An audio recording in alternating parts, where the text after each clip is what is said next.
The following program is for adult audiences only. This is Eric and Gord. What if we're right? Live right now. Are you ready? Find and like us on Facebook. Follow us on Instagram. I don't have anything to drink.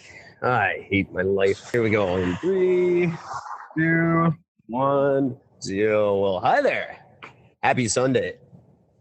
It's June the 10th, 2018, and I'm Eric. Talking at you as always from beautiful downtown Vancouver, British Columbia, Canada, where if you have to argue the semantics between sexual assault and rape, you've probably already gone too far. Okay, we'll call that long enough. That's a little shorter than normal. Welcome to Is It Just Me, a special Sunday edition. The reason we're doing a special Sunday edition is because I am canceling Eric Brennan's Sunday School. Eric Brennan's Sunday School is just too much work for too little reward. Maybe I'll pick it up again in the future, but it's really hard to do what we do on camera and try to make it fun and interesting with substandard equipment. So that was a long-winded thing to talk about. Welcome to the show, everybody. Podcasting Anchor.fm. Very happy to be back working with Anchor.fm because it just opens up a whole bunch of new doors. This doesn't mean that I'm abandoning Spreaker.com because they just opened 3 new doors for us too. So that's 3 more platforms where you can listen to this show. And plus, with what Anchor does for us, it's pretty much anywhere you can hear a podcast, you can hear me and Gord. Speaking of Gord, how are you tonight, sir? I am fantastic. How you doing, buddy? We're almost 4 minutes into a whole recording, so I'm doing really well. We'll take our victories while we can get them. Exactly. How is the province of Ontario? No one's burned it down yet? No, we haven't started the riots yet, so we're doing okay with that. I'm happy with the weather. We haven't had any sweltering heat for this last almost week, so I've been pretty happy with that too. That's been nice. As a fat ginger, I am not a fan of the heat, so you know. After all, you've got winter coming in about a week. Yeah, something like that. Yeah, it's usually about every 3 weeks you get a good blast of winter. We're pretty standard Vancouver weather here. It's been cloudy and dreary and can't make up its mind. It won't rain, but it won't get nice. Perfect. Very despondent weather. The very atypical BC weather. Needs a Woody Allen soundtrack playing. All right. Why am I making weird noises here? I don't know. So, little disorganized tonight. I wasn't expecting to be, but I'm behind schedule trying to get the mobile studio up and running. So, Gord, did you want to start us off tonight with maybe pick up some stuff you didn't get to say last night? Or whatever you like. Well, one thing I didn't get to touch up on last night, I did a Facebook post about this the other day. I had, I'm out here. I'm, trying to get some new work going. And first of all, Ontario is very sexist in what they are willing to hire you for. I have actually only walked into 3 separate companies and asked about a job. And all 3 times I've been told specifically, sorry, you're a guy, that is for women only. And I've never heard such a thing. It was unbelievable. That was all 3 for customer service based jobs. 2 was to work in a bar as a server. I was just flat out told, no, if you want to work in the back in the kitchen, no problem. But we don't have dudes in the front. And the other one was for an office job. And I was told, no, office jobs are for women. And it was a woman who told me this. I do believe that is against the law, but I don't know Ontario law. Oh, it is the very definition of sexism against the law. Absolutely. But it is what it is. And welcome to Ontario. So as a guy, the funny thing I want to know if anyone else has encountered this. I want to send in an email to maybe it's me42@gmail.com. Have you ever experienced sexism in a word, male or female?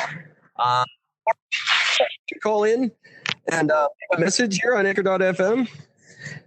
Phone number for 343-9745 and leave a message. And please specify if you don't want your message played on the show, because if you don't specify, we will play it.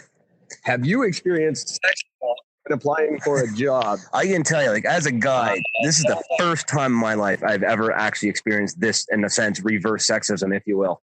To just be told flat out that, no, you're here applying for a job, you will work in the warehouse. I'm like, I don't want to work in the warehouse. I'm fucking old. I'm fat. My body is half falling apart, and it's not what I want to do anymore. Put me in front of people. No. I'm going to get you slinging steel because you're a guy. Yeah. Shocking. You know what? It's funny. I experienced something very similar last week where I was told by a job placement agency that manual labor was what I've cut out for. And the fact that I'm now old, my knees are shot, my back can't do what it used to, that's irrelevant. Yeah. I'm a construction worker, and that's what I'll be until I can't do it again. So it's that part makes sense to me. But the flat out being told it's a job for a woman, I don't see how that's even tolerated in this day and age. Yeah, there it is. My buddy, who's a director of HR for a company, when I told him, he's like, you should be charging them. I said, that would be 3 separate lawsuits I'd be going through, and I've been in the province for a week. Like, come on. You know what I mean? Like, this is just insane. But the thing I wanted to, what set me off on my initial rant wasn't actually about the sexism. It was it was what I actually had to go through. It was a job placement thing where they're doing like a job fair. They had 3 areas that you could apply for: office work, forklift drivers, and warehouse work, general labor work.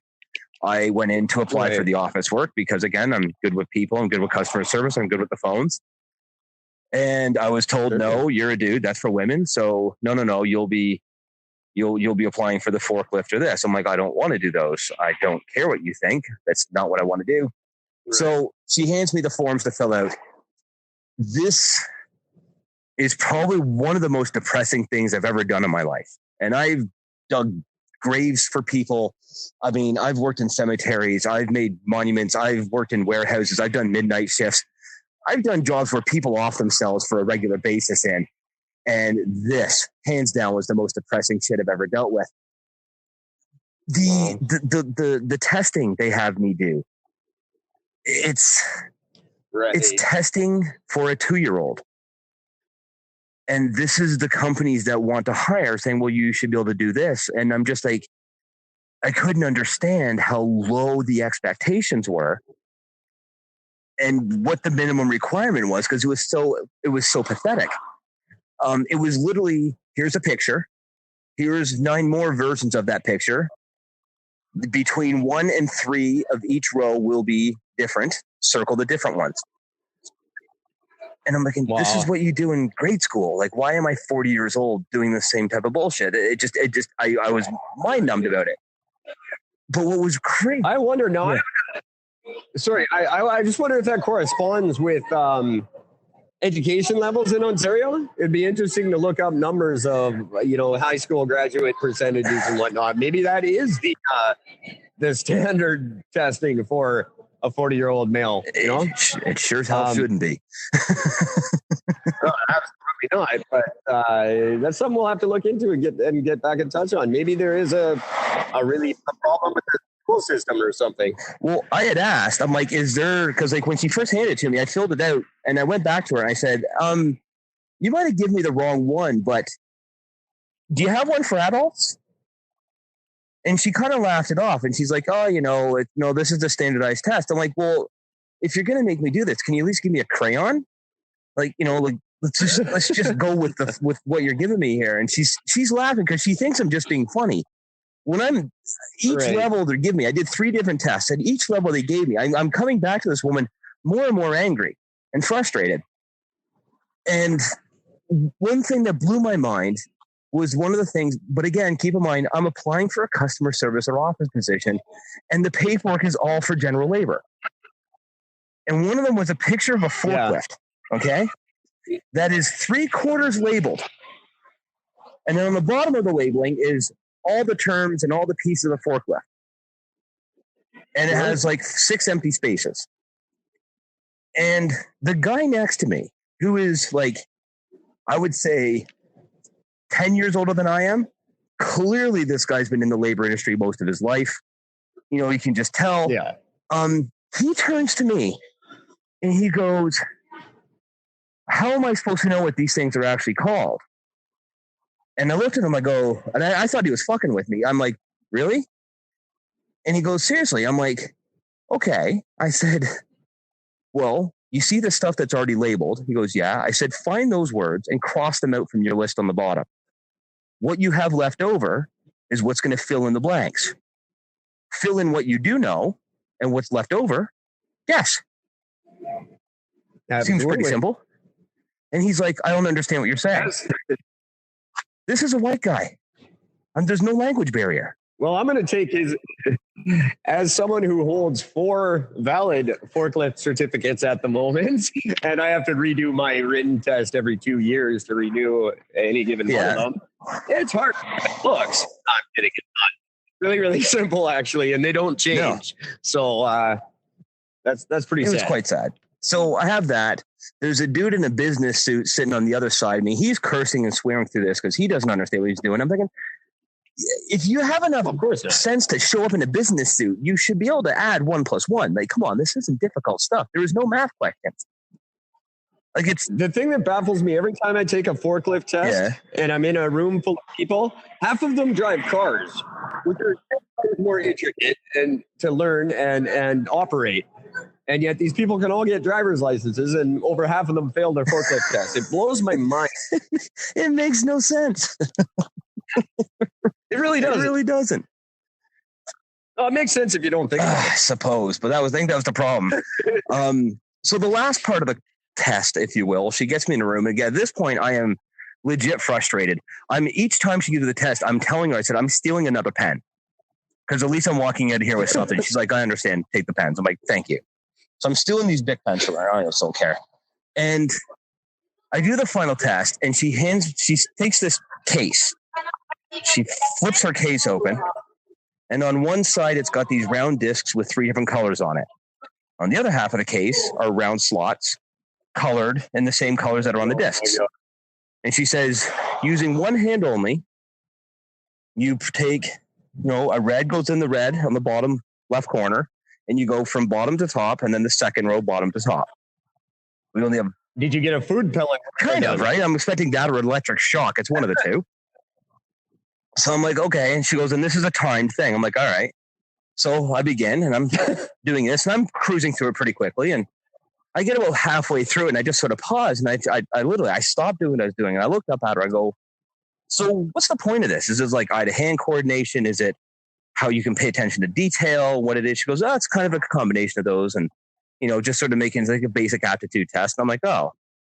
So I'm finishing up, and I'm yammering away talking to her because I'm bored as I'm doing this. I feel like I'm a child in fucking daycare, putting circles and circles. And I was just going to so say. I finish the thing off. She hits the stopwatch. She goes, oh, 1:12. I'm like, wow, that took me over a minute. That's pretty sad. I should have done that about 45 seconds. But I did pause. I did talk to her for a bit so I can understand. She turns to me and she goes, wow, 1:12. That's one of the fastest times I've ever seen. And the fastest so far today is 2 minutes. Is 2 minutes slower than you. It took somebody 3 minutes to do this, and that was the quickest. Wow. So yeah, I left there feeling. Normally, you would feel proud of yourself for being able to accomplish so much, but yeah, no, I was quite insulted by the whole thing. I genuinely need to know if this is an indictment of the employment system or if it's an indictment of the school system. And if anyone listening in Ontario, tonight, I know you're probably not, but after tonight you will be. Anyone listening in Ontario, write into the show, maybe it's me42@gmail.com, and let me know.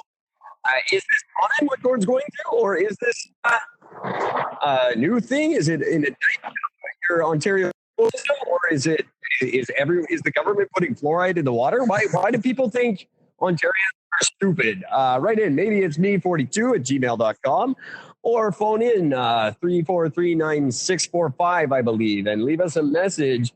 And we have no T-shirts left to give away, but apparently if you write in or give us a call, Gord will send you a pen. I'll send you one of the pens I stole. You can have one of them. As a really quick side note, I have to quickly get this thing out. When I left there, I felt, depressed. And I thought, I'm going to go grab a quick beer. So I popped into a local, they called it a pour house. Like pours in P-O-U-R to pour a drink. So I'm thinking, cool, I'll try out some local craft beers and check something out. So I go in there and I sit down. I'm like, yes, I want to try some local beers. First word, I said local beers. And the girl goes, well, we have Moosehead. I'm like, well, of course you do. It's Canada. But come on, help me out a little bit here. So I explained I just came from BC and craft central the world for beer and blah, blah, blah. And I'd try something different. And then she goes, well, we have Stella. You're the bartender, honey. I shouldn't have to tell you how to do your job here. And I'm thinking, maybe this place just opened up. So I'm like, how long have I been here for? She's like, I've been here for 4 years. Like 4 years. And I'm, okay, whatever. I said, so we go through a bunch of the beers. I do a couple of tastings. I find one that I liked. I'm like, I'll take this one. And she goes, really? She goes, yeah, really people ever actually get these ones. Everybody sticks with the Stella or this. And I'm looking to the left and right of me. This is 1:00 in the afternoon. And there's 8 regulars already in the place drinking.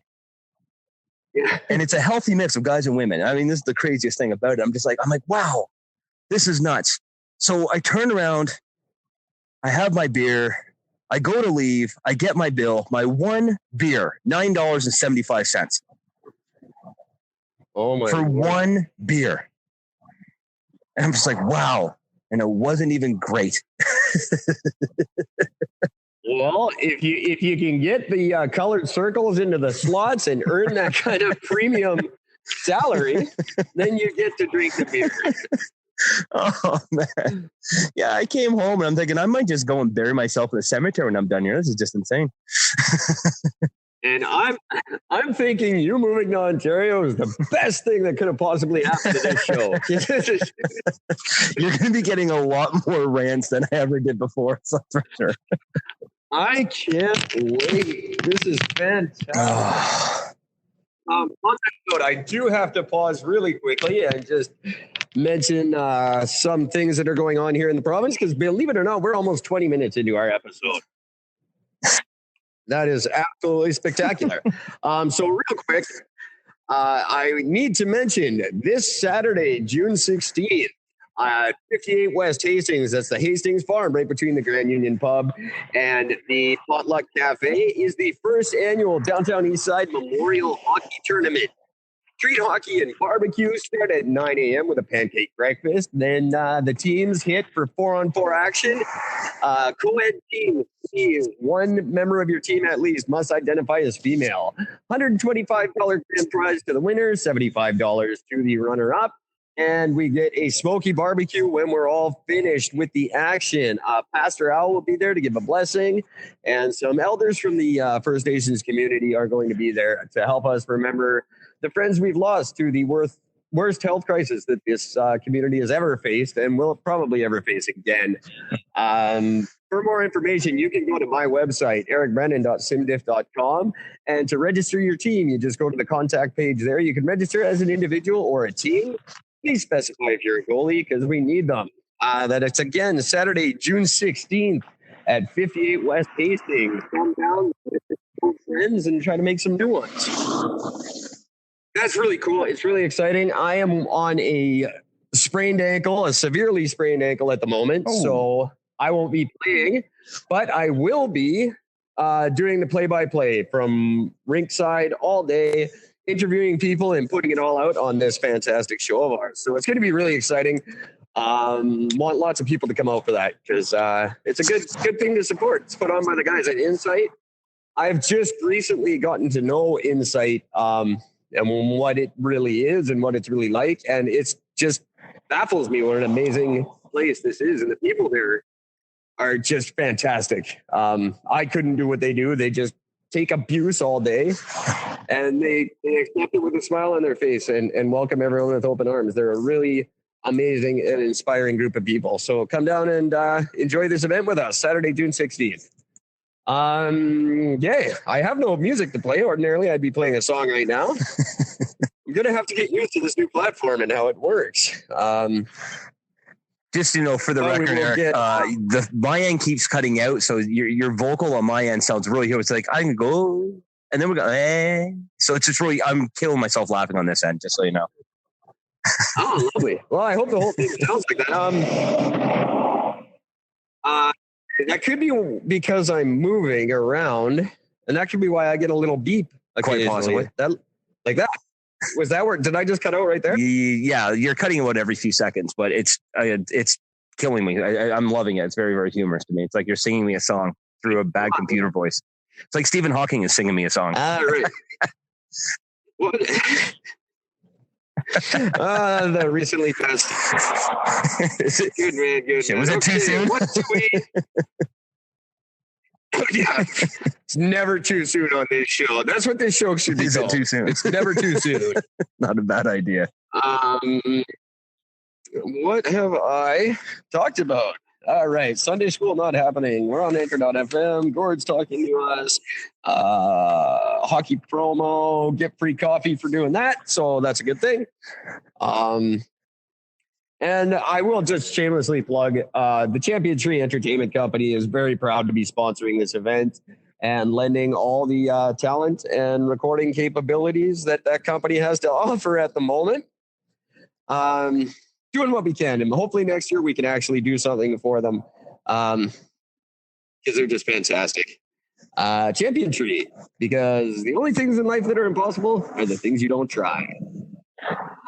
Moving on, I guess this is kind of in line with what you were saying, Gord. It seems to me, at least here in BC, that the direction things are going is they're trying to remove the stigma from homelessness and addiction by getting as many people as possible homeless and addicted. It's just less and less help from the government in the actual areas that able-bodied people need. I was told last week that Manpower doesn't help you find a job anymore. That's not what they do. And BC Housing, a government department whose entire mandate is to find housing for people, they won't do that. I was flat out told that's not what they do. Go find your own housing and report back to them. I don't understand.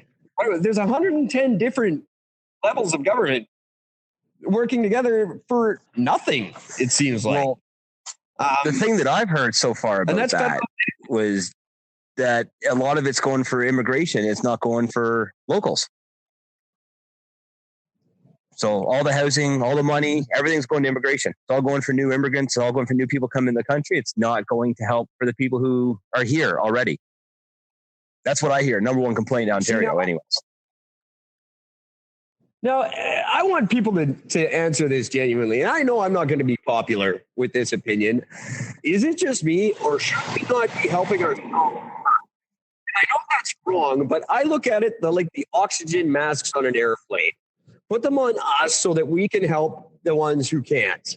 Does that not make, is it just me, or does that not make sense to you? Help out the people who are here. We're established. We've been tax-paying citizens. Now I've been registered since I was 12 years old.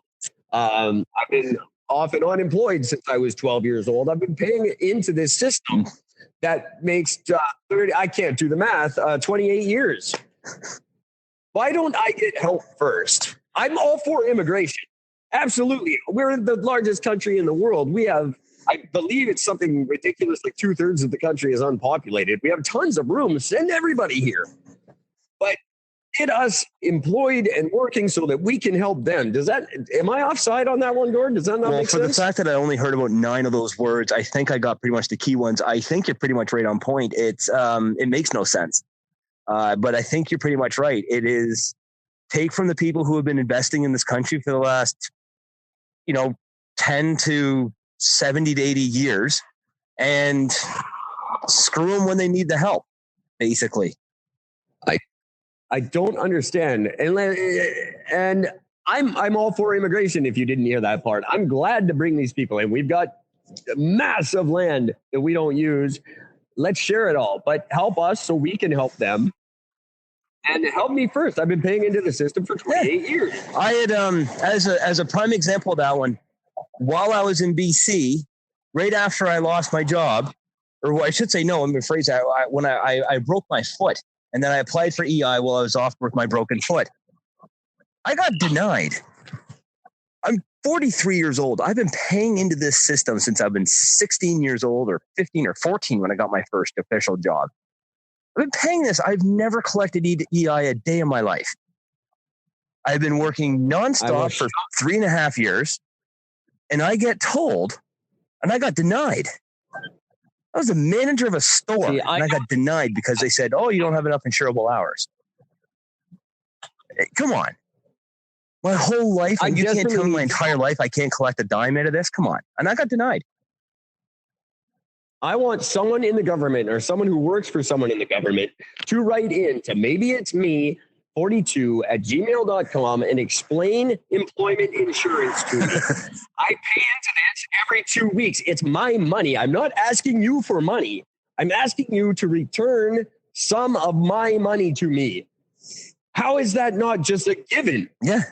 The system makes no sense. How do you deny me anything? It's my goddamn money. I never gave you permission to take it. You just take it.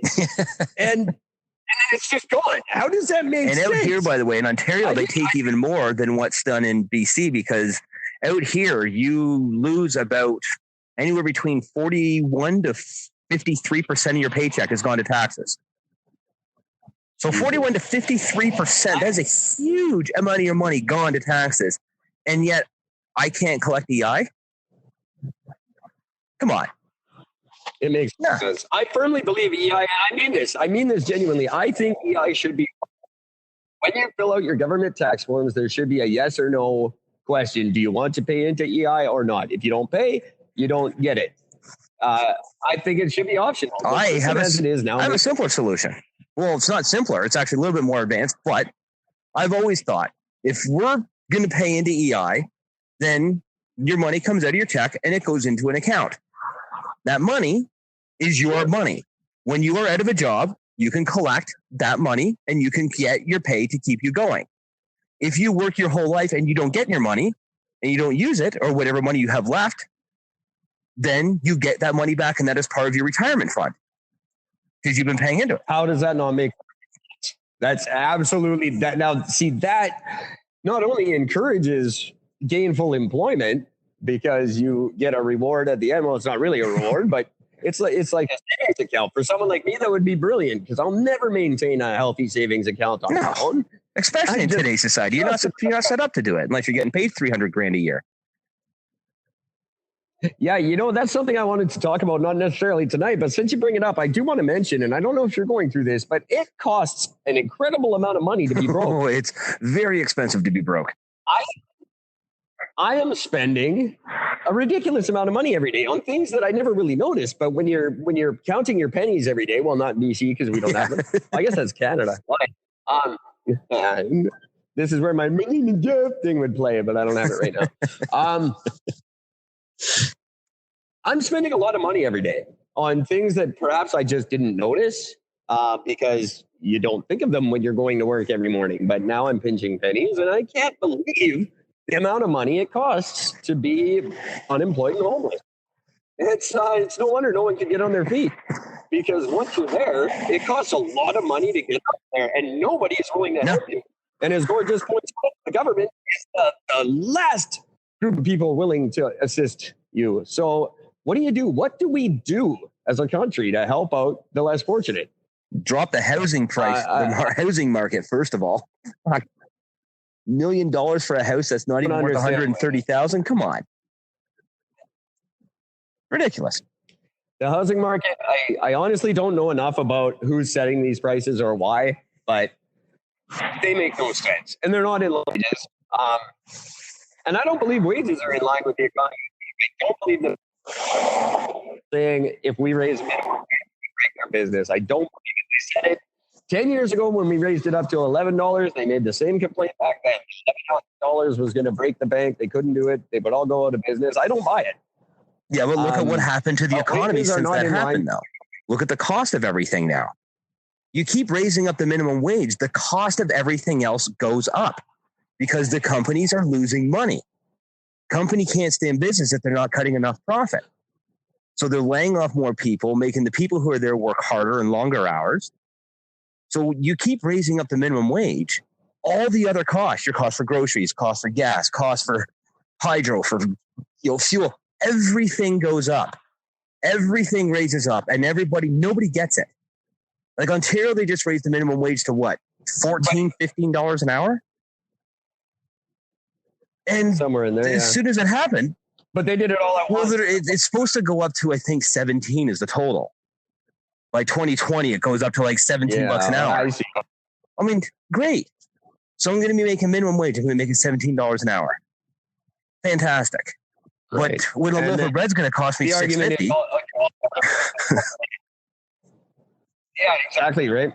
And the argument is then all the other wages have to be adjusted in line. I mean, you don't want a doctor or someone, like that saying making minimum wage just because that's what minimum wage has gone up to.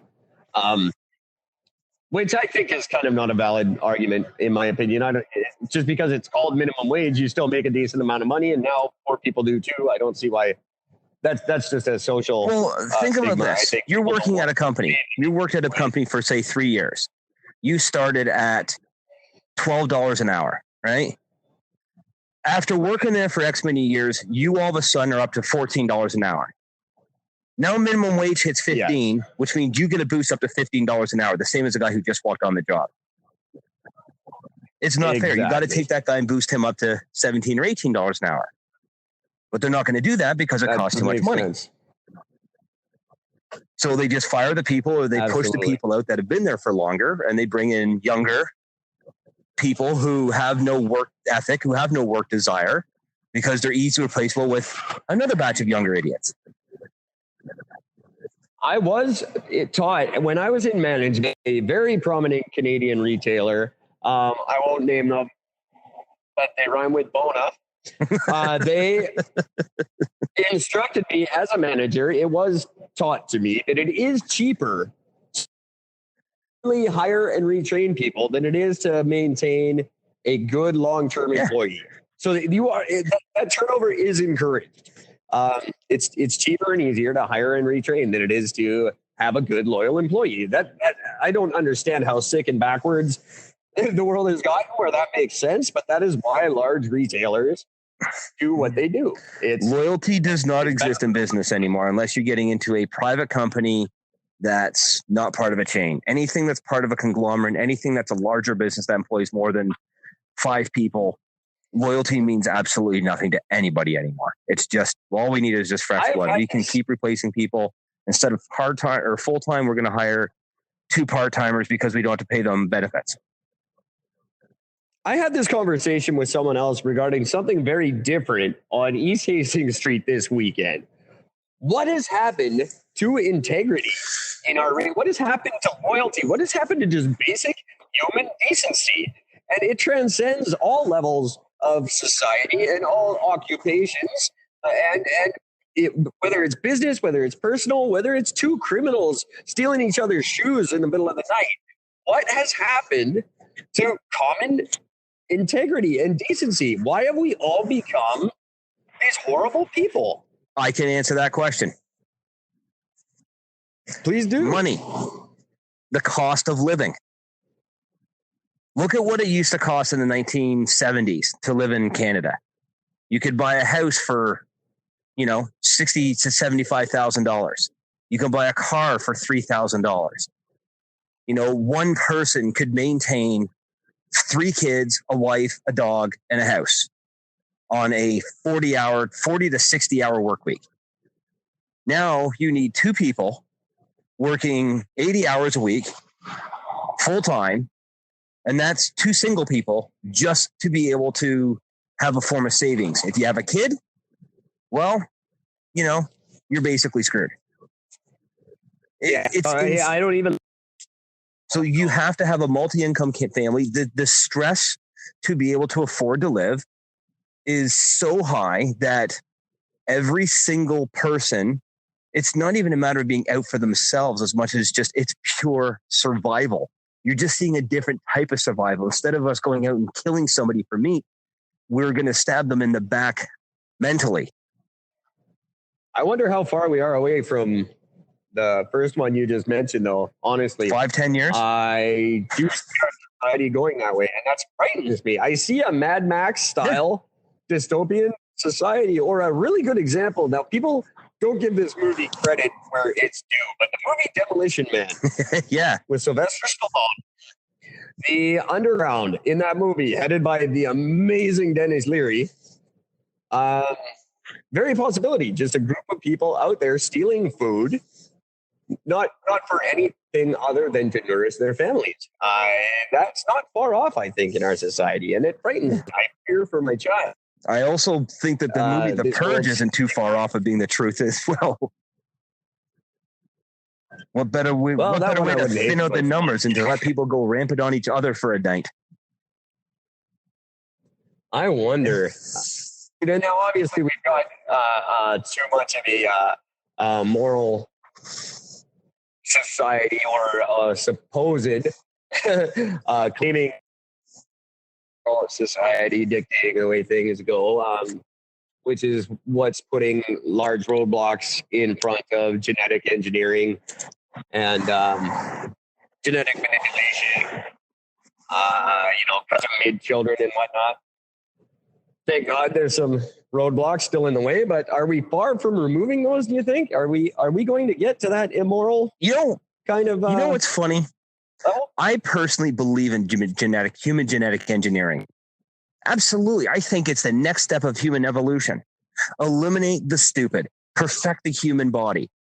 Once you're able to perfect the human body, once you're able to eliminate forms of disease and really forms of absolute stupidity, you can start raising the IQs. Once the IQs get raised, people start looking for better solutions for humanity.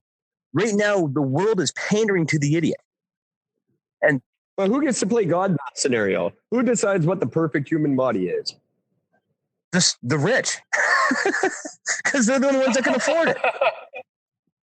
But God forbid. But, I mean, really, when you look at it at its core, what you really need is out of the human evolution, you need 3 core things. Common sense, you need population control, and you need IQ. And I'm not talking about book smarts IQ. What's that? We definitely need a full be introduced or even legislated in the next. I think I've been told we're due to double our population in something like 50 years. Oh yeah, easily. Some ridiculous. Well, I mean, the world population has tripled in the last 40 years. Tripled the world population. So it's insane. Which has a rippling effect too, because the more population, the less arable land you have, and it just snowballs. Yep, jobs, cars, food, space. And I still don't understand why no one's come up with the realistic soil style food stuff made from people, because cemeteries make up room. Stop burying people, turn them into food. We can solve 2 problems at once here. Well, I still love the idea of putting people into urns in the sense and then turning them into trees. I think this is a great idea. I mean, I've worked near the death industry my whole life, like growing up in the death industry. I've been around it. Like I said, I work in cemeteries. I've made monuments. I've done this whole thing. The idea, the concept of a casket, laying a body in full length, burying them in the ground, makes no sense to me. Have you heard of the process they've come up with? I don't know if they came up with it at BCIT, but they are now offering a course in it where you actually are decomposed into a usable, essentially a topsoil. Yeah. And it's to replace cremation. I have a friend, she was actually an intern at Eric Brennan Studios before it was shut down. The internship actually that I believe you were offered at one point. And luckily it didn't take, because that's no longer being offered at the moment. Anyway, she's taking this course, and it's an alternative to cremation, which is a costly process. And you become a usable soil, and put back into whatever your next of kin chooses to do with that soil is up to them. But I think it's a fantastic idea. And I don't get the attachment to the human body. I've always viewed us as a sack of meat and water. I am a spiritual person. It's supposed to be all about the soul, isn't it? The soul moves on to the next stage of the world or next level of whatever the hell it is that's out there. The body does nothing. It rots in the ground. Does nothing else. It is nothing but a sack of meat sack of blood and guts. And not a particularly useful one, really. Some of the left in the animal kingdom, we are the weakest animal you could possibly imagine. We have no claws. Our teeth are dull. We have no hair to protect us. We're a pretty sad animal. If it weren't for our ability to think, we humans wouldn't exist at all. It's communication, basically. Really, we have a language where we can communicate ideas, I think, much better than the rest of the animals. And we have thumbs. That's all it is. Yeah, we can talk and we have thumbs. I've been doing this podcast from a mall in East Vancouver, and I guarantee you that's all that separates most of the people in this mall tonight from we watch animals. We all watch those when animals attack. When an animal focuses on us, we're pretty screwed. Absolutely. And I meant what I was saying. I know it sounds funny, but it's true. Pound for pound in the animal. Oh, yeah, we do.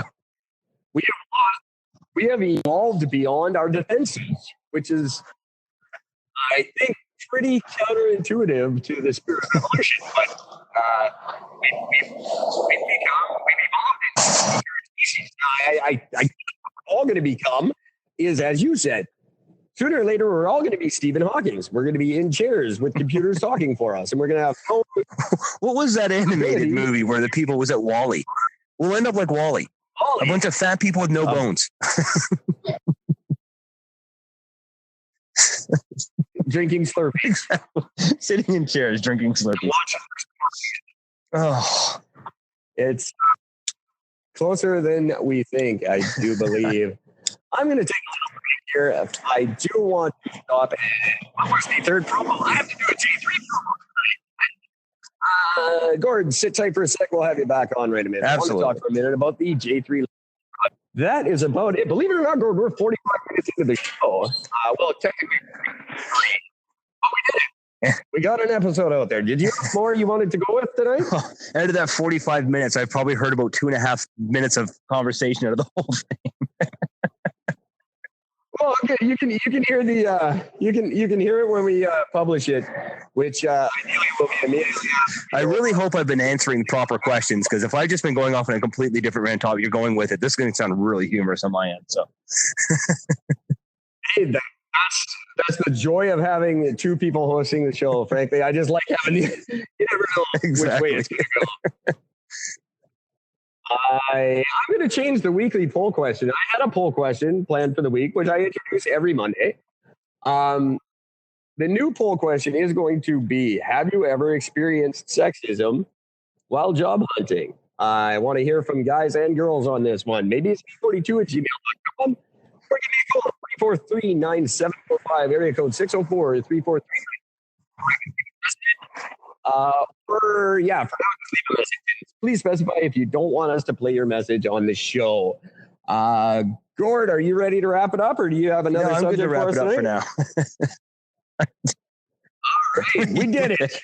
The first official complete episode with Gord. No problems on the fact that the music and the sound effects and all the stuff that make it interesting aren't there yet. But we'll get to those as soon as possible. So, Gord, Yes. are you with us? I am still there. Can you still hear me? Yes. Can you hear me? I can hear you barely, but I can still hear you. Can we count on you to be tomorrow night with us? I believe so, yes. Excellent. On that note, Gord and I will return at some point tomorrow night. Join us tomorrow on Anchor.fm, Spreaker.com, and anywhere you enjoy your podcasts. And until tomorrow night, take care of each other. Have a good night, everybody. Yeah. Okay, we're out. I don't want to push I think we'll get cut off. But Oh my God. It's been so difficult trying to keep up with conversation on this thing. I guess so. I wonder what was causing that. I don't know. It's just like I said, from my end, it's just like I get the occasional few words and then it just goes to either dead air or your voice goes and I don't understand it. Is it? Let me guess. It's perfect now, isn't it? Because I'm not. it's still sort of cutting in, but I get the occasional, like I said, I'm still getting the occasional sort of blip, but it's still enough. I can still peg into the most of the conversation. Wow. Well, that was a lot of fun. Anyway, really interesting stuff. I didn't think this Rio BC thing was going to be quite as interesting as it's, but fascinated by it. I love it. Well, I'm excited because I'm finally going to have, once you get the other episode up and then this one up, I'm actually finally going to have a chance, something I can then post and share and get a part of this one a little bit more involved. Well, I'll do this first. I'm going to do this tonight's episode first because I think it's better. And then we'll do our bloopers episode right after that. So for now, I'll let you go. I'll try to get on that right away. Because they're going to kick me out of the mall here. They actually closed 10 minutes ago, and I'm just not leaving. Shit, okay. So I'll let you go, and if there's any problems or anything, I'll All right, my back. friend. All right, thanks a lot, Gord. Fuck, watch you again. Have a good night, brother. Talk to you later, man. Boys have a penis, girls have a vagina. Please be advised that this podcast is meant for educational and informational purposes only and is in no way a replacement for legal or medical advice. The opinions contained within are solely those of the interviewers and interviewees and should be received as so. Those seeking help or advice are encouraged to obtain professional legal and medical services.